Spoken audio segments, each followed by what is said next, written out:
The wind slid through the towers of Elmsworth like a whisper no one listened to, cold, constant, and unseen. Below, the city pulsed with life, neon lights blinking through the mist, footsteps echoing on wet pavement, a million lives tangled in motion. But high above it all, in a penthouse overlooking the dark sprawl of Rosemere Park, time had frozen. Nathaniel Hart sat alone, his back to the glass, the world at his feet. He held a glass of whiskey, not out of thirst, but habit. Like the suits he wore, or the walls he built inside himself, power clung to him like a second skin. He'd built an empire from concrete and calculation. He had everything the world applauded: wealth, reputation, control. But in his eyes there was only distance. As if even his own life was just another deal, closed long ago. Across the room, Clara stood by the fireplace. Her fingers toyed with the hem of her dress, trying to ground herself in its delicate seams. She had practiced this moment, whispered it to the night, to the mirror, to the silence. But now, facing the man she once believed in, her voice felt like glass, fragile, and one breath from shattering. "I need to tell you something," she said, almost to the flames. Nathaniel didn't turn. The ice in his glass clinked softly. "Go ahead." "I'm pregnant." For a moment, the only sound was the soft hum of the city far below. Then he set the glass down, turned to her. His eyes didn't soften. They narrowed, calculating. "Pregnant," he repeated, as if testing the word. "How convenient." Her heart faltered. "Nathaniel, what are you saying?" "I'm saying," he replied, stepping toward her, "that you think I'm a fool." Her breath caught. "We've been married 3 years. My mother warned me about women like you," he said quietly, almost conversationally. "She said you'd find a way to secure your place, and here you are, holding a child like a contract." Clara felt the sting before the tears came. "This isn't a scheme. This is a life. Our life." He laughed, just once, cold, hollow. "You really believe I'd fall for that? You think this baby gives you a claim to me?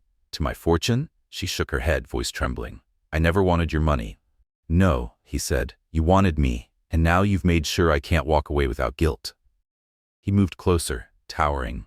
"I don't trust you, Clara, and I won't be manipulated." Her arms folded over her belly instinctively, a quiet, desperate shield. "This is our child." His answer was a check, ripped from his book, signed without looking.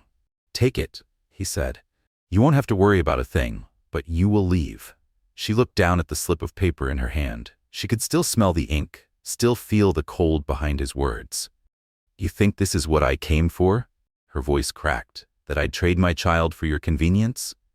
He didn't blink. "Take the money or take nothing, but you won't stay." The silence between them stretched, sharp and final. Not loud, not dramatic, just the quiet of something ending. She stared at the man she once believed she could build a future with. But that man no longer stood before her. If he ever had. She didn't cry in front of him. Liora turned quietly, retreating into the bedroom they once called theirs. Her face remained composed until the door clicked shut behind her. Then the tears came, silent and aching, falling faster than her hands could wipe them away. This wasn't just a room. It had been the beginning of 1,000 small dreams. Books half read beside the bed, lazy Sunday mornings, whispered hopes at midnight. Now she was packing a bag with trembling hands, trying to decide which pieces of her life were small enough to carry. When she stepped out into the hallway, Nathaniel was already standing by the front door, arms folded like a gatekeeper. "Don't come back," he said, voice sharp and final. She looked at him one last time, hoping, praying for even a flicker of doubt in his eyes. But there was nothing. So she left. The cold slapped her face the moment she stepped outside. Winter in Elmsworth had a cruel edge, and tonight it showed no mercy. She pulled her coat tighter, though it did little to stop the chill burrowing into her bones. She had nowhere to go. No family nearby, no friends in the city. The streets were loud, honking cars, flashing lights, strangers rushing past like she didn't exist. She wrapped her arms around her stomach, whispering into the night, "I'll take care of you, no matter what, you won't suffer for this." But as the hours passed, reality sharpened. No home, no money, no safety net. And yet somewhere beneath the fear, a quiet ember remained.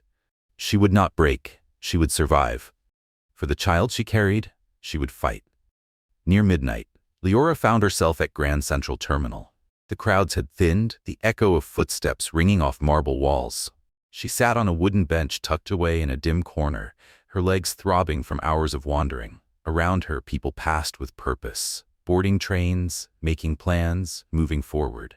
She was frozen in place. She closed her eyes, just for a moment. Sleep didn't come. Her stomach growled, reminding her she hadn't eaten since morning. But hunger wasn't the worst of it.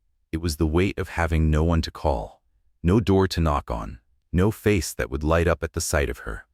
By morning, she knew she had to leave Elmsworth.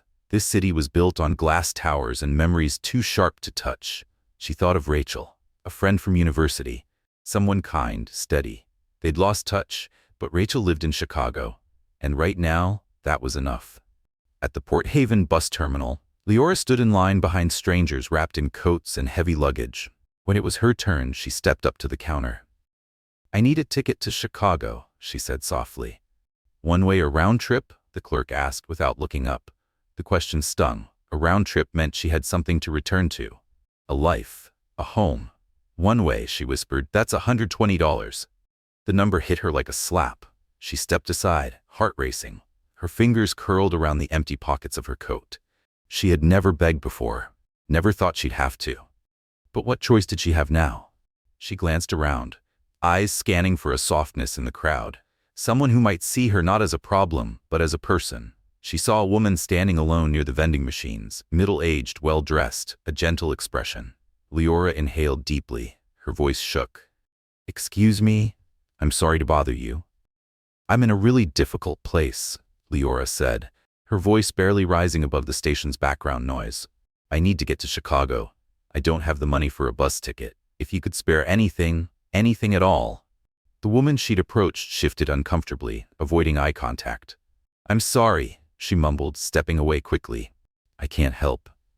Liora stood frozen for a moment, shame rising in her throat like smoke. She tried again. An elderly man in a wool coat, a businessman checking his watch, a young couple holding hands. Each time the reaction was the same.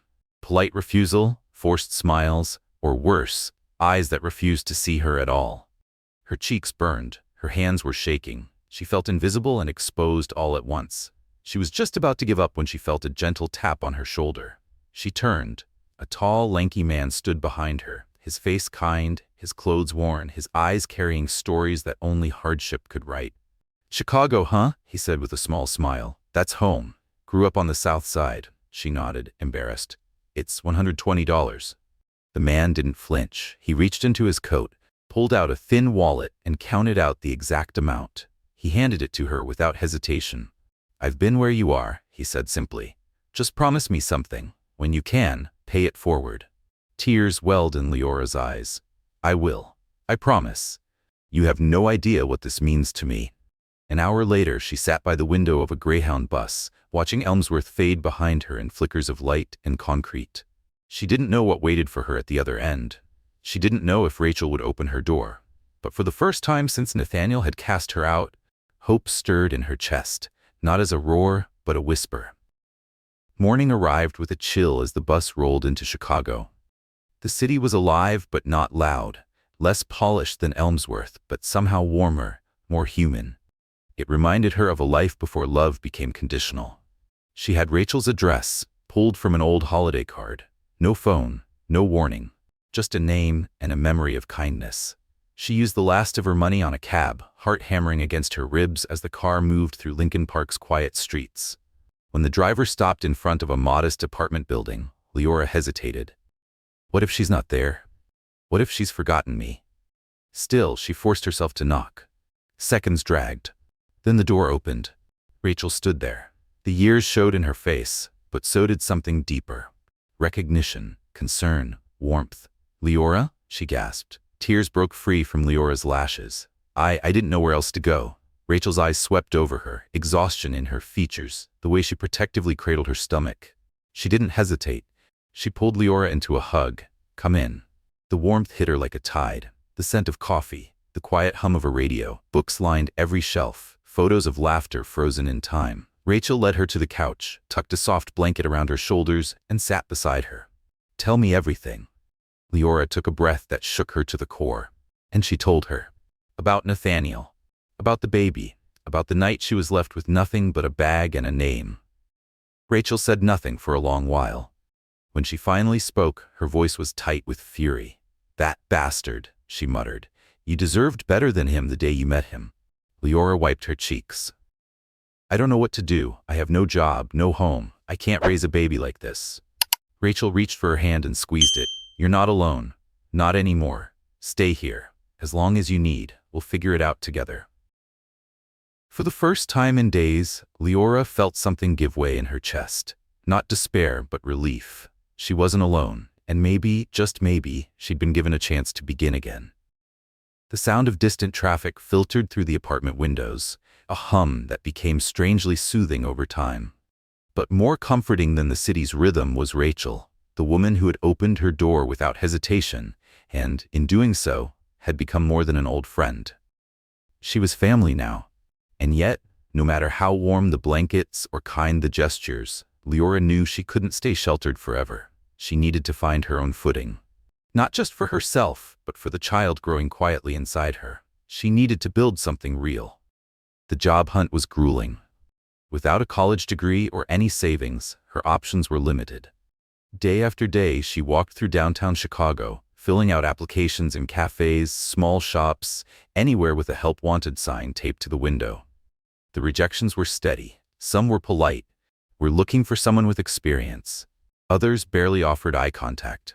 But she kept going, because giving up wasn't an option. One gray afternoon, after hours on her feet, Liora stumbled upon a small diner in River North. The scent of grilled onions and warm pie drifted through the doorway. A faded sign on the window read, "Help Wanted." With a flicker of hope, she stepped inside. At the counter, a woman in her 50s was drying a mug, her eyes sharp behind smudged reading glasses. She looked up. "What can I get you?" "I saw the sign," Liora said quietly. "Are you still hiring?" The woman studied her for a long moment. "Ever worked in food service?" Liora shook her head. "No, but I learned quickly. I really need this job." The woman sighed, setting the mug aside. "It's long hours, crappy pay, and some customers bite harder than the burgers. Think you can handle that?" Liora nodded without hesitation. "I'll do whatever it takes." The woman introduced herself as Margaret, the diner's owner. With a skeptical glance, she handed over a worn apron. "Morning shift. Tomorrow. Don't be late." Liora could barely hold back tears. It wasn't glamorous, it wasn't secure, but it was something, a place to begin. That evening, she shared the news with Rachel over dinner.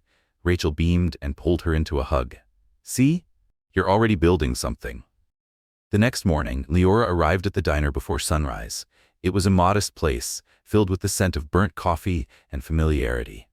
Truck drivers, city workers, lonely old men reading the paper, all of them regulars, all of them pieces of the city she was learning to belong to. The work was exhausting, taking orders, scrubbing tables, smiling through rudeness. But beneath the ache in her feet, there was something else. Purpose. For the first time in weeks, she wasn't just surviving. She was fighting for something better. She saved every dollar she could. No luxuries, no takeout. She ate whatever Rachel made, walked instead of taking the bus, cut corners wherever possible. But she also knew a minimum wage paycheck wouldn't cover what was coming. Doctor's visits, diapers, clothes, the unending cost of raising a child. One evening, after a long shift, she sat across from Rachel at their tiny kitchen table. "I need to do more," Liora admitted. "The diner's not enough." Rachel, still grading papers from her high school classroom, looked up thoughtfully. "Have you considered night classes?" Liora gave a soft, tired laugh. "I don't have the time, or the money." Rachel tapped her pen on the table. "There are community programs. Some are made for women like you, single mothers. They offer training, scholarships, real support. Let me help you look." The next day, Liora visited the Chicago Women's Resource Center. It was quiet, warm. A counselor named Linda greeted her with gentle eyes and a notepad. Liora told her everything. Linda listened without judgment, then handed her a brochure and a list of programs. "You're not alone," she said. "There are people who want to help. You just have to let them." One course in particular caught Liora's eye: medical office assistant training. It was short, practical, affordable, and it led to stable work. Something shifted inside her. Maybe this wasn't the end of the road, maybe it was the very beginning. Liora signed up for the training course that same afternoon, her heart set on one thing: giving her child the kind of future that didn't start in fear. As the weeks passed, so did the seasons. Her belly grew steadily beneath oversized sweaters, but so did her determination. She balanced her shifts at the diner, late-night classes, and prenatal appointments with quiet grit. Exhaustion became her constant companion, but she carried it like armor, because every step forward was for her child. At the diner, Margaret took notice. She didn't say much, but she started treating Liora with something close to respect, leaving extra slices of pie in a to-go box, slipping sandwiches into her bag when no one was watching. And Rachel? Rachel remained her lighthouse. Every late-night study session, every long shift, every moment of doubt, Rachel was there, steady and unshakable. One quiet evening, Liora sat on the edge of her bed, folding tiny onesies Rachel had found at a second-hand shop. Her fingers trembled over the soft cotton. It still felt surreal, this new life waiting to arrive. Then she felt it, a flutter. She froze, placed a hand over the small curve of her stomach. Another flutter, stronger, clearer. A kick. A soft gasp escaped her lips. Her eyes filled. "You're really in there," she whispered, her voice thick with awe. "You're really coming." It was the first time she felt it. Not just the responsibility, not just the weight, but the love. Deep, fierce, unshakable. A love that softened all the bitterness Nathaniel had left behind. Meanwhile, in New York City, Nathaniel Hart lived as if none of it had ever happened. His name was printed in glossy finance magazines, his empire sprawling across real estate, investment, and luxury. Women came and went, none of them lasting long enough to matter. He told himself he'd made the right decision, that Liora had been a misstep, that whatever had been growing inside her wasn't his concern. He never once thought about the child he had left behind. But fate rarely forgets. And 20 years later, the woman he'd discarded would return, not broken, but radiant, not lost, but whole, and far stronger than he could have imagined. Back in Chicago, Liora's life unfolded in quiet victories. The months turned into years. And from the moment her son was born, on a snowy morning at Northwestern Memorial Hospital, everything changed. She named him Daniel. The moment his tiny fingers wrapped around hers, Liora made a silent vow. "You will never feel abandoned. Not the way I was." The early years were brutal. She worked long shifts at the diner, then late nights studying medical codes and front desk procedures. When she couldn't be home, Rachel became Daniel's second mother, rocking him to sleep, reading bedtime stories, whispering lullabies. There were nights Liora came home bone-tired, her body aching. But one sleepy smile from Daniel made it all worth it. When he turned 5, Liora finally left the diner behind. She'd completed her training and landed a full-time job at a pediatric clinic in Lincoln Park. The salary wasn't high, but it was stable. She moved them into a tiny 2-bedroom apartment, modest but warm, safe. She gave Daniel everything she could. Second-hand books, warm coats, Sunday trips to the library, small treats when paychecks allowed. He never felt the absence of wealth, only the abundance of love. In the beginning, she still thought about Nathaniel. There were moments of anger. Nights she wondered if he ever regretted what he'd done. But in time, she realized, dwelling on him didn't rebuild her life. Loving Daniel did. Nathaniel had chosen to forget them. She had chosen to begin again. Daniel grew into a bright, kind-hearted boy with Liora's dark hair and fierce determination. But his eyes, sharp ice blue, were unmistakably his father's. Liora never lied to him. When he asked, she told him the truth. That his father had, Liora never spoke his name with anger.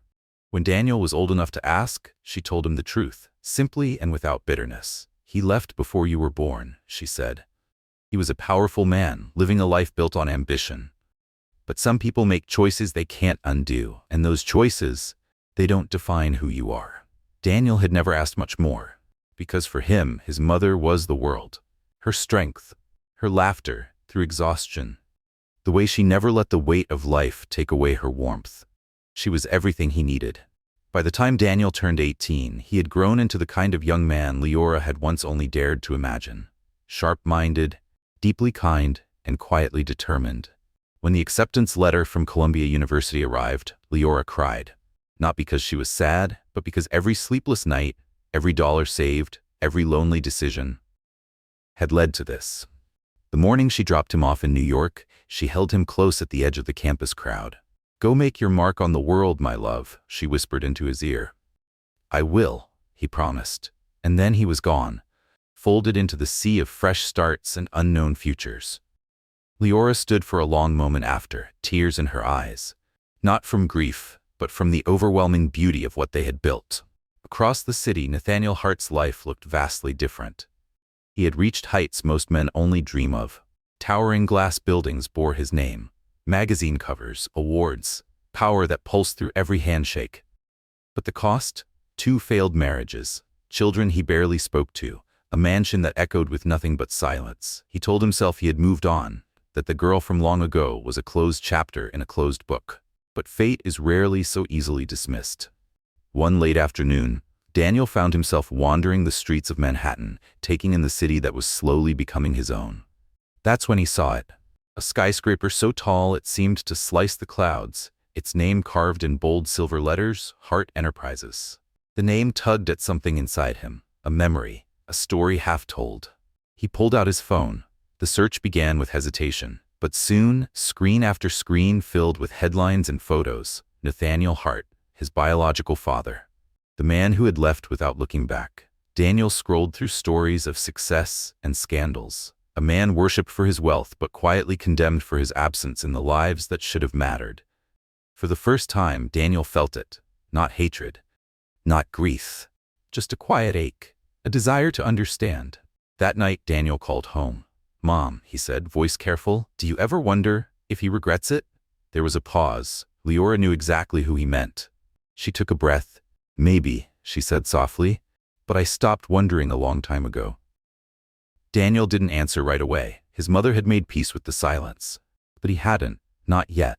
In the weeks that followed, he dug deeper into articles, public records, business exposés. Each piece painted the same man, ruthless in the boardroom, distant in the living room. Nathaniel Hart had built a kingdom, but he seemed to rule it alone. Then one afternoon, while walking near Wall Street, Daniel stopped in front of the glass tower once more. This time, he didn't just stand there, he stepped inside. The lobby was sleek and silent, the kind of place where money whispered louder than voices. Behind the marble reception desk sat a woman in her 40s, her blazer crisp, her smile professional. She looked up. "Do you have an appointment?" Daniel's heart thudded against his ribs. He straightened his back, took a breath, and said, "No." Daniel admitted quietly, "I don't have an appointment." The receptionist raised an eyebrow. "Then what's this regarding?" He hesitated, but only for a breath. "I need to see Mr. Hart," he said, voice steady. "It's important." Her polite smile didn't fade, but a new edge entered her tone. "And who may I say is asking?" Daniel stood taller, even as his heart pounded in his chest. "I'm his son." Silence. The woman, sleek, composed, and practiced, stared at him as if he'd just spoken in a foreign language. For a long moment, her expression didn't shift, but her eyes did. Behind the surface professionalism, something flickered. Surprise and curiosity. She studied him, his face, his stance, as if trying to place a ghost she didn't know she'd been warned about. Daniel held her gaze, though his throat had gone dry. He hadn't planned this, hadn't thought beyond walking in. But now that the words had been spoken aloud, now that they echoed in this glossy marble lobby, it all felt terrifyingly real. He was Nathaniel Hart's son, the son of the man who had walked away before he was even born, the man who had built this tower of steel and glass and left his past buried beneath it. And yet, here he was, knocking. "Do you have any identification?" she asked finally, her voice more guarded now. Daniel pulled out his license. She glanced at the name Carter and blinked once. It told her nothing. Of course it wouldn't. He carried his mother's name. "Wait here," she said curtly, then disappeared behind a sleek glass door. Daniel stood alone, surrounded by silence and the subtle hum of wealth. Polished stone floors, towering ceilings, curated artwork too expensive to touch. Everything here whispered control. This was his father's world, a world that had made no room for him. Minutes stretched into forever. Just as doubt began to creep in, the door opened again, but it wasn't the receptionist who returned. A tall man in a dark suit, security, approached with a face carved from stone. "Mr. Hart will see you," he said simply. "Follow me." Daniel's pulse raced. He followed the man through a labyrinth of glass and marble, each step echoing with the weight of what he was about to do. Finally, they stopped at a set of massive oak doors. The guard pushed one open. The office was vast, floor-to-ceiling windows offering a panoramic view of Manhattan's skyline, modern, immaculate, untouchable. Behind a jet-black desk sat the man himself, Nathaniel Hart. Older than the photos Daniel had seen, with silver threads in his hair and lines around his mouth that no camera could soften. But the power he radiated hadn't dimmed. It was in the way he sat, in the way his sharp blue eyes lifted from his laptop and narrowed slightly as they landed on Daniel. He didn't speak, just studied him, carefully, quietly. Daniel felt the full weight of that gaze, the same eyes he saw in his own reflection every morning. Then, in a voice honed for boardrooms and closed-door deals, Nathaniel finally said, "Who are you?" Daniel's stomach turned, but he didn't look away. "My name is Daniel," he said evenly. "Daniel Carter." The name floated in the air, and then he added, calmly but unshakably, "Your son." There was no reaction at first, only a subtle tightening of the jaw. Nathaniel's fingers, resting on the laptop keyboard, curled slightly, but his face remained unreadable. "I don't have a son," he said, his tone flat as stone. Daniel let out a quiet, bitter laugh. "Yeah," he said, "I figured you'd say that." He took a step forward. "I'm not here to ask for anything. I just want you to hear the truth you walked away from. You left my mother when she was pregnant. You knew, and you chose power over people. Over us." "You threw her out," Daniel said, his voice low but trembling with fire. "You treated her like she was disposable. She raised me on her own. She worked herself into the ground so I could have a life, while you sat here in your empire, pretending we didn't exist." Nathaniel exhaled slowly. The words seemed to land harder than he'd expected. He stood and circled the desk, his steps measured, careful. Up close, Daniel could see it. Just for a moment, something flickering in his father's eyes. Was it regret? Recognition? Or just the surprise of being found? "Liora Carter," Nathaniel murmured, almost to himself. That was her name. When his gaze returned to Daniel, it was no longer blank. There was something new behind it, something raw. "She never tried to contact me."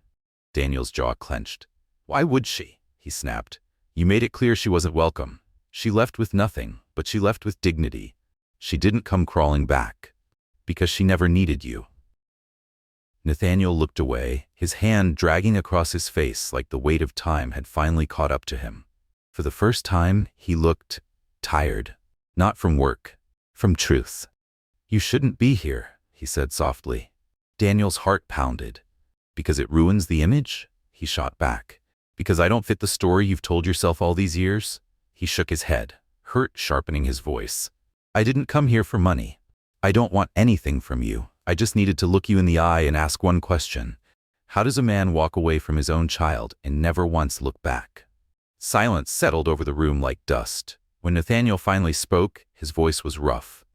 "You think it was easy?" He turned to the window, his reflection ghosting in the glass. "I was young, hungry, ambitious. I wasn't ready to be a father." He looked back, his eyes harder now. "And if I had tried, if I'd reached out, do you think she would have let me in?" Daniel hesitated. He didn't know. Liora had never spoken about wanting Nathaniel back in their lives. But that didn't make the question fair, or right. "You didn't try," Daniel said quietly. "That's the difference." Nathaniel studied him, and just something cracked. "You're right," he said. "I didn't." Daniel took a deep breath. He had come seeking answers, and maybe he got them. Just not the ones he wanted. His father wasn't a monster. He was worse. He was a man who had chosen the silence, and then lived with it. "I don't know what I expected," Daniel said, shaking his head. "I guess I just needed to see it for myself." He turned toward the door, but just as his hand touched the handle, Nathaniel spoke. "Daniel." He didn't turn around. A beat passed, then another. "What does your mother think about you being here?" Daniel's hand tightened on the knob. Slowly, he turned just enough to meet Nathaniel's eyes. "She doesn't know," he said, "but I think she stopped thinking about you a long time ago."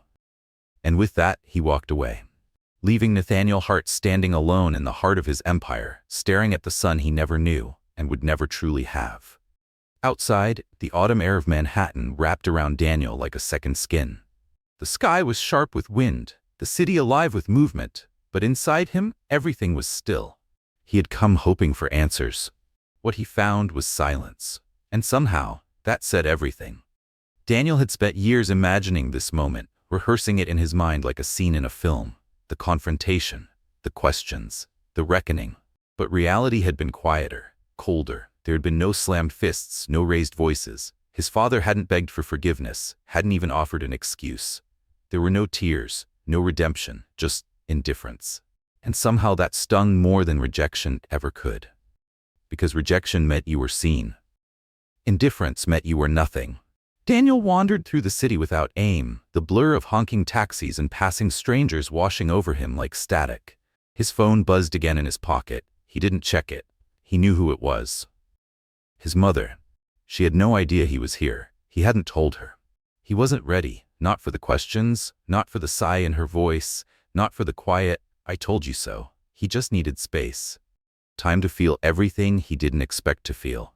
Eventually, he found himself in Central Park, on a bench facing the lake. The trees had begun to turn, shedding leaves like whispered reminders that even the strongest things must let go. He watched joggers pass, couples walk by, children laugh in the distance, and then he thought of her, his mother. How many parks had she taken him to? How many scraped knees had she kissed? How many times had she come home exhausted from double shifts but still made time to help with homework? She had been everything. And the man who had given him life? He had given nothing. Daniel finally took out his phone. Missed calls, messages. One caught his eye. "Call me. It's important." His chest tightened. He hesitated, then dialed. She picked up on the first ring. "Daniel," she breathed, relief flooding through her voice. "Where have you been? I've been trying to reach you all day." "Sorry, Mom," he said softly, rubbing his temple. "I just needed to clear my head." There was a pause. "Where are you?" "In the city," he admitted. Silence again, and then without accusation, just quiet knowing, she asked, "You went to see him, didn't you?" Daniel exhaled. "Yeah." The pause that followed was long, heavy. When she spoke again, her voice had changed. Softer, sadder. "I thought you might, eventually." "You're not mad?" She gave a small laugh, but there was no joy in it. "Mad? No. Just," she sighed. "I guess I always knew this day would come. I just hoped maybe you wouldn't need to go looking for answers that would never satisfy you." Daniel leaned forward, elbows on his knees. "I don't know what I expected, but he didn't care, Mom. He didn't even pretend to." His voice cracked. He just accepted it, like leaving us was just another business decision. There was quiet again. Then she said what Daniel hadn't been ready to hear, but needed more than anything. "That's who he is, sweetheart. That's who he's always been." Daniel swallowed hard. "Did you ever try to reach out to him?" She didn't answer right away, and when she did, her voice was stripped of everything but truth. "No, I was young, hurt, and too proud to beg someone to love their own child." A pause. "And honestly, I didn't want him in your life if he didn't want to be there. You deserved better than that." Daniel's throat tightened.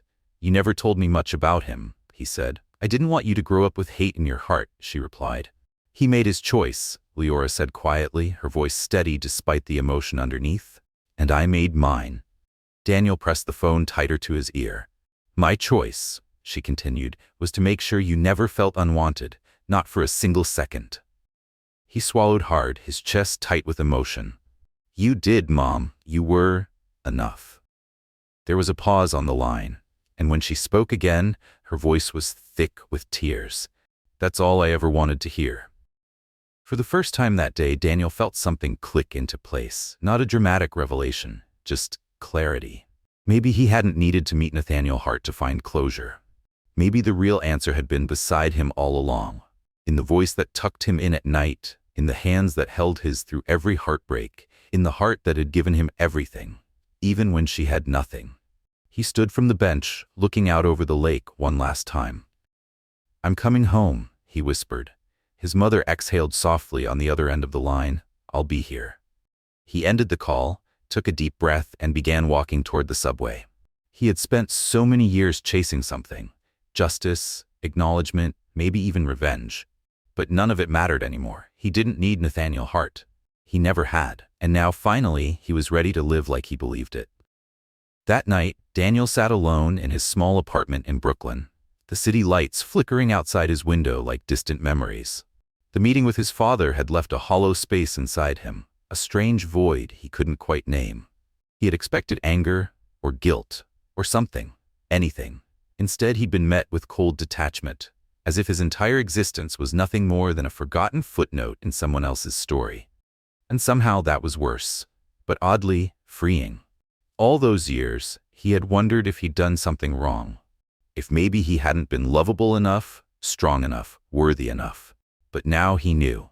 His father's absence had never been about him. It had always been about the man's own fears, his selfishness. And with that truth, Daniel could finally stop blaming himself. He picked up his phone again, scrolling until he found her name. Mom. They had already spoken earlier, but something inside him needed to hear her voice again. Just for a moment, he called. She answered almost instantly. Daniel, she said, warmth blooming in her tone. Just that one word, and he already felt better. Hey, Mom, he said, his voice softer than he meant it to be. Just wanted to check in, she chuckled lightly. Sweetheart, you don't have to check in on me. I'm the mom, remember? I'm the one who checks in on you. A small smile played at his lips. Yeah. Well, I just wanted to hear your voice. There was a pause. Then, gently, are you okay? Daniel leaned back against the couch, running a hand through his hair. I don't know. I thought meeting him would give me closure. But instead, it just feels empty. She sighed on the other end. That's because closure doesn't come from other people, Daniel. It comes from within. Her voice was calm, steady. The voice that had steadied his storms since childhood. He was never going to give you anything you didn't already have. Daniel closed his eyes, letting her words settle into the quiet spaces inside him.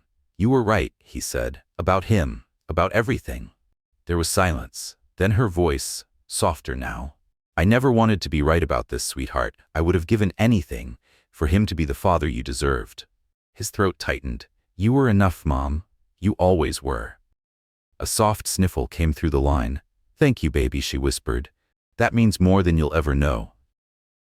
They talked for a while longer, reminiscing, laughing, letting memory do what it does best, wrap old wounds in the comfort of shared joy. And as Daniel listened to her laugh, a sound he'd grown up with, he realized something. He hadn't found the missing piece. He had finally seen that it had never been missing at all. By the time Daniel ended the call with his mother that night, something inside him felt lighter.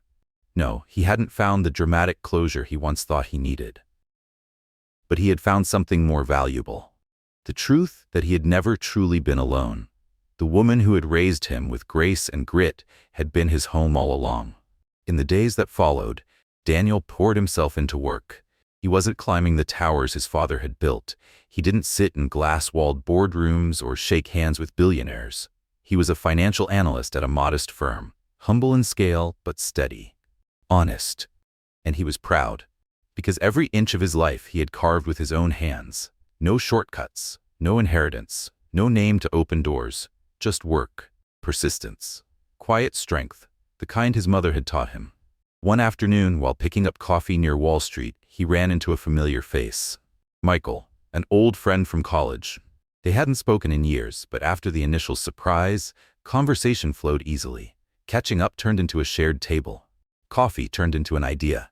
Michael was working at a new investment startup. They needed someone sharp, grounded, someone like Daniel. At first, Daniel hesitated. He had stability now, a routine. But the idea of building something from scratch, of proving to himself that he could create, not just survive, sparked something inside him. After a few sleepless nights, he leapt. He quit his job and joined the startup. The months that followed were intense, long hours, late nights, no guarantees. But they were his. And slowly, the venture began to grow. Investors came. Clients followed. The team expanded, and Daniel, without fanfare or legacy, began to make a name for himself. Not as the estranged son of Nathaniel Hart, just as Daniel, the man who had shown up, stayed late, took risks, built something from the ground up. For the first time, he felt the difference. He wasn't outrunning his past anymore. He was outgrowing it. Then one evening, as he was preparing for a major pitch, an unexpected email appeared in his inbox. It was from a journalist working on a feature about self-made entrepreneurs with unique backgrounds. Daniel's breath caught. The name Nathaniel Hart was in the subject line. The journalist had made the connection. Daniel stared at the screen for a long time, his chest tightening at the idea of the past resurfacing. His mother's struggle, his father's silence, reduced to headlines.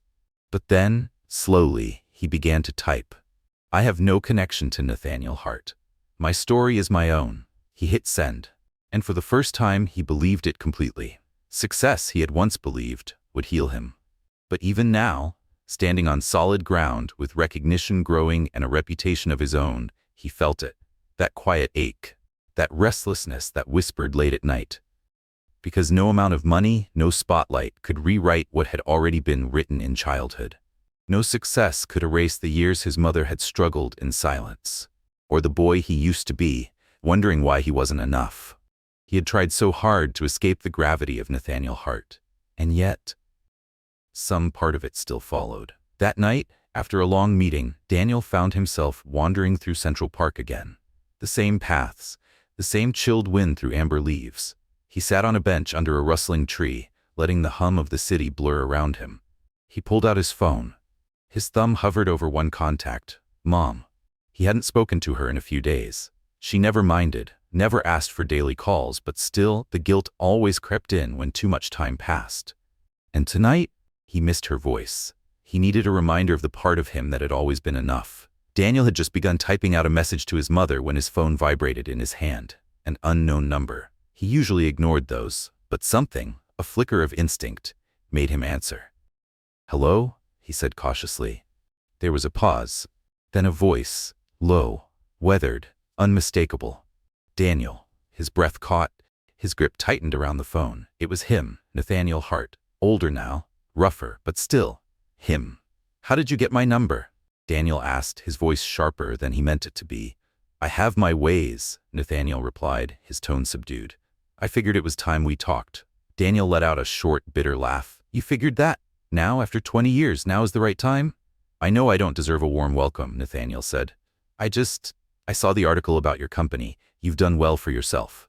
Daniel's jaw tensed. I did it without you. I know. Another pause. I don't expect you to care, Nathaniel continued, but I'm not in the best shape, health-wise. Daniel froze. A storm of emotions rose up in him. Rage, resentment, confusion, and something else, something quieter. What do you want? He asked, keeping his tone cold. To see you, Nathaniel said, just once. One conversation. That's all I'm asking. Daniel hesitated. Every instinct screamed to hang up, to walk away, let the past stay buried. But the weight in his father's voice, it pulled at something inside him. Fine, Daniel said at last. One conversation, but I choose the place, of course. They agreed to meet the next evening. Daniel barely slept. He tossed, turned, questioned everything. But by morning, one thing was clear. He had to face this, whatever it turned out to be. The restaurant was quiet, tucked away on a narrow Manhattan street. Just a few tables, dim lighting, the kind of place chosen for conversations no one wanted overheard. Daniel walked in, scanning the room. Then he saw him. Nathaniel Hart, seated alone in the far corner. He looked smaller somehow. His broad frame had thinned, his face lined not just with age, but with something else, something that might have been regret. Daniel approached slowly and sat across from him, keeping his expression unreadable. So talk. Nathaniel took a slow breath. I've made a lot of mistakes, he began. I won't make excuses for them, but leaving you and your mother was the worst one. Daniel scoffed. You don't get to say that now. You had decades to fix it. I know, Nathaniel nodded, and I don't expect forgiveness, but I do want to explain. He looked down at his hands, gathering whatever strength he had left. When your mother told me she was pregnant, I wasn't afraid of being a father. I was afraid of losing everything I had built. My image, my empire, my control. So I ran. I convinced myself I could outrun my failure. Daniel's voice trembled with quiet fury. You didn't just run. You abandoned us. My mother worked herself to the bone while you lived in luxury. You left us with nothing. Nathaniel's voice dropped. I know, and I've regretted it every day since. He exhaled slowly. I told myself I was doing you a favor, that staying away would give you a better shot at life. But the truth is, he looked up. I was a coward. Daniel stared at him, trying to read the man beneath the lines in wariness. This wasn't the arrogant executive from the glass tower. This was someone else. Someone breaking. Why now? Daniel asked. Why reach out after all this time? Nathaniel hesitated. Then, slowly, he pulled back the sleeve of his shirt, just enough to reveal a hospital bracelet. Stage 4. His voice was barely above a whisper. The doctors say I have months, maybe less. Daniel's pulse pounded as the words sank in. Less than a year, maybe only months. Nathaniel Hart, the man he had spent his whole life resenting, was dying. He had always imagined this moment differently. If it ever came, he thought he would feel vindicated, relieved even. But instead, he felt something break inside. The silence between them stretched. Then, in a voice barely above a whisper, Daniel asked, "What do you want from me?" Nathaniel met his eyes.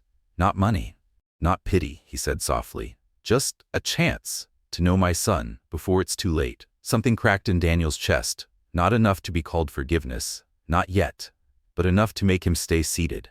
Because walking away now wouldn't erase the past, and it wouldn't stop the pain either.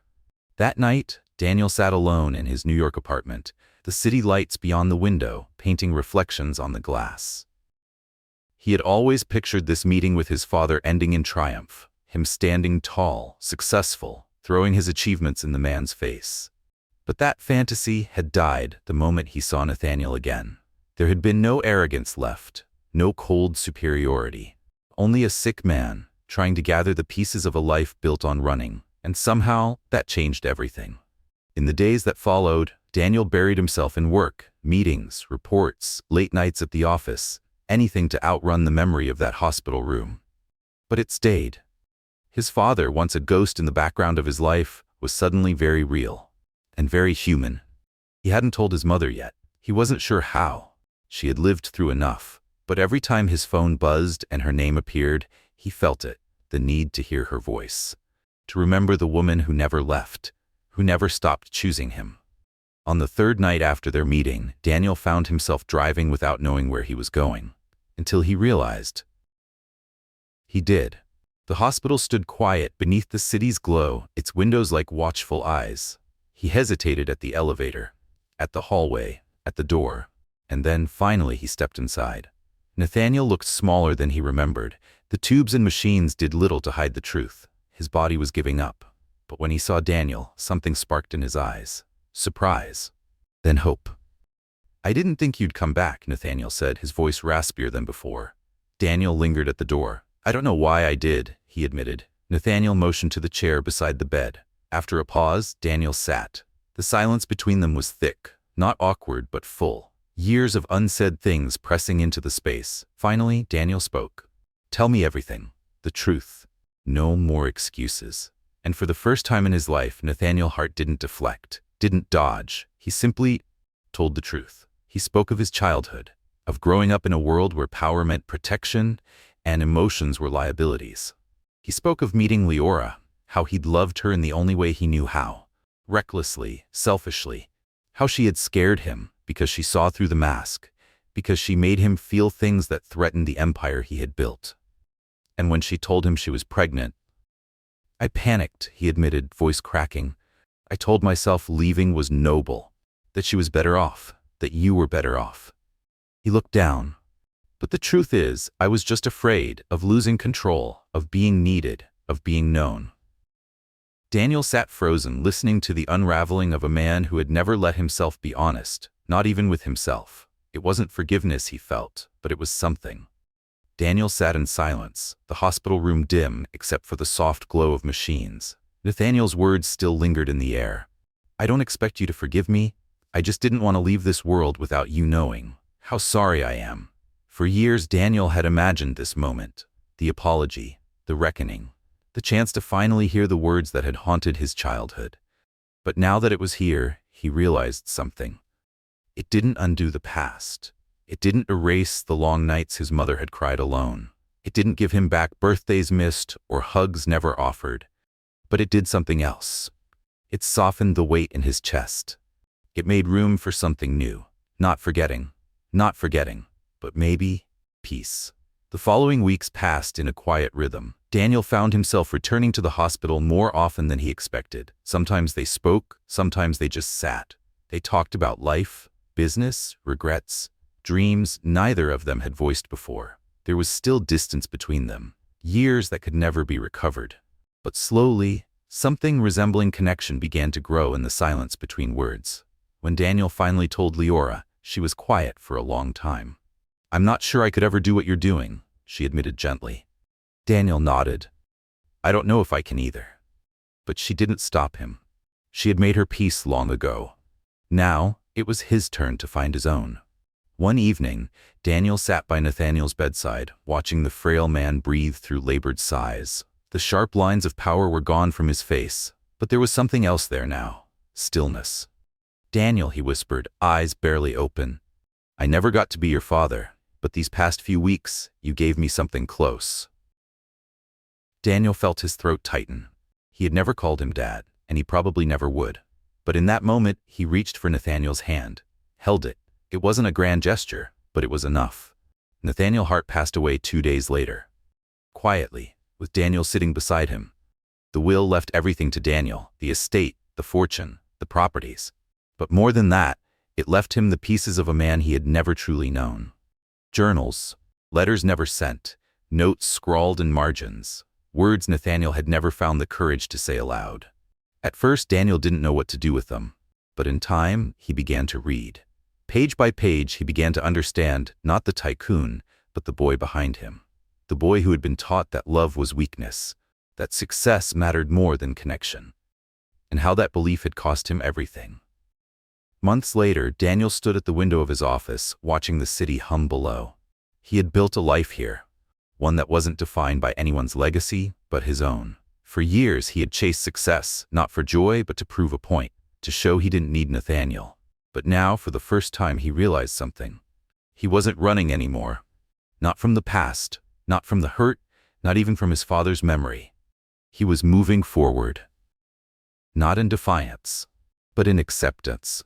Because the truest kind of freedom doesn't come from erasing the past, it comes from learning to live with it, and still choosing love anyway. To our esteemed audience, we extend our heartfelt appreciation for accompanying us on this emotional and deeply human journey. Your presence, attention, and empathy have meant more than words can fully express. This story was not merely a narrative of loss and reconciliation. It was a reflection on the resilience of the human spirit, the weight of choices, and the quiet power of forgiveness. It is our hope that through Daniel's journey, you found moments of recognition, perhaps even healing, within your own. Thank you for allowing this story to unfold before you, for your openness to its message, and for the time you gave to every word and every silence between. Should this story resonate with you, we humbly invite you to share it, so that its message may reach those who need it most. With deepest respect and gratitude.